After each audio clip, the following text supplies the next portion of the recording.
So this is Gabrielle Dinsmore. She's 2 years old. She just turned 2, and she was diagnosed with hypertrophic cardiomyopathy. So hypertrophic cardiomyopathy is a thickening of the heart wall muscle, which can cause all kinds of complications, which it has for Gabrielle.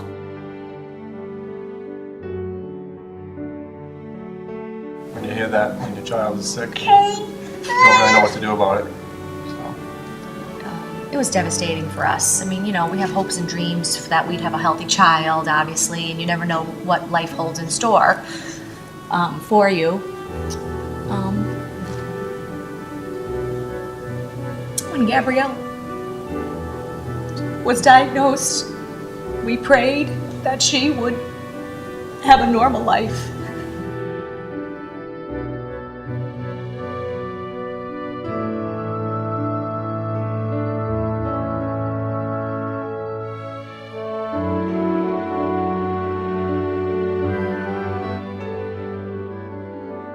What I'd also like to say is if you look at Gabrielle, she looks like a very healthy 2-year-old.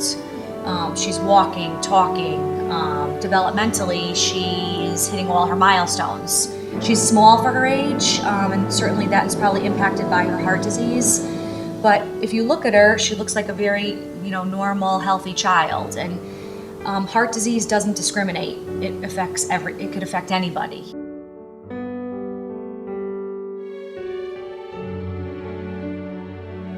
Joseph was born with hypoplastic left heart syndrome. It's a congenital heart defect where the left side of his heart didn't develop in utero.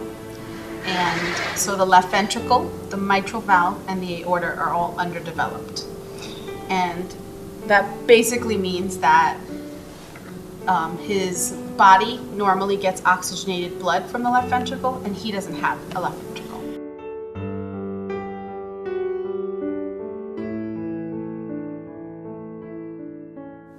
The day he was born, we had no idea this was coming. We were completely blown out of the water. We were told that as early as maybe 10 years ago, they would just tell you to take a child like Joseph home, keep him comfortable, let nature take its course, and they just wouldn't make it. Well, the first time my grandmother was visiting from Puerto Rico, so we're about to visit my new baby brother, and we see Mom sobbing, and we have no idea why. Then we get the message that is about his heart problem. Joey has hypoplastic left heart syndrome, which is a situation where half the heart did not develop appropriately. It is one of the most severe forms of heart disease, requiring a 3-stage surgery over the first 3 years of his life.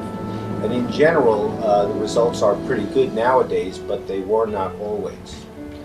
Gabrielle has hypertrophic cardiomyopathy, which is a situation where the ventricle, the lower chambers of the heart, are far too thick. In addition, she had some other congenital malformations that required surgery as well.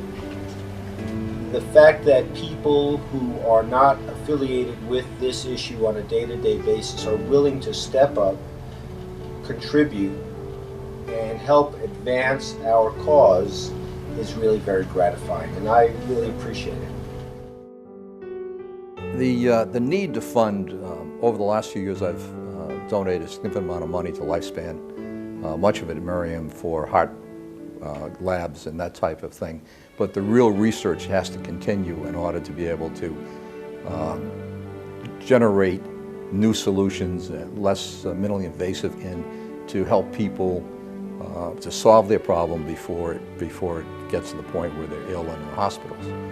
And particularly if you have children that are born with heart problems, so a lot of those problems can be solved you can repair holes, you can do a lot of things, you put valves in, but there are a lot of problems that aren't solvable, and that's why we need more research money, and that's why we should be supporting the Heart Association.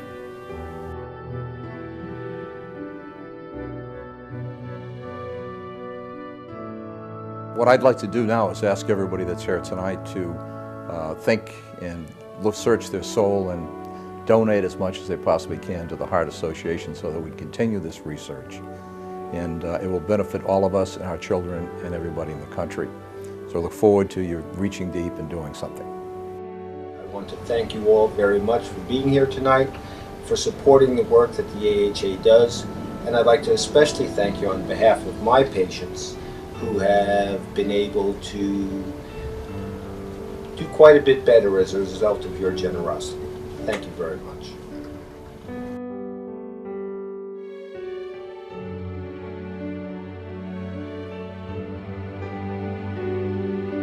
Thank you for helping.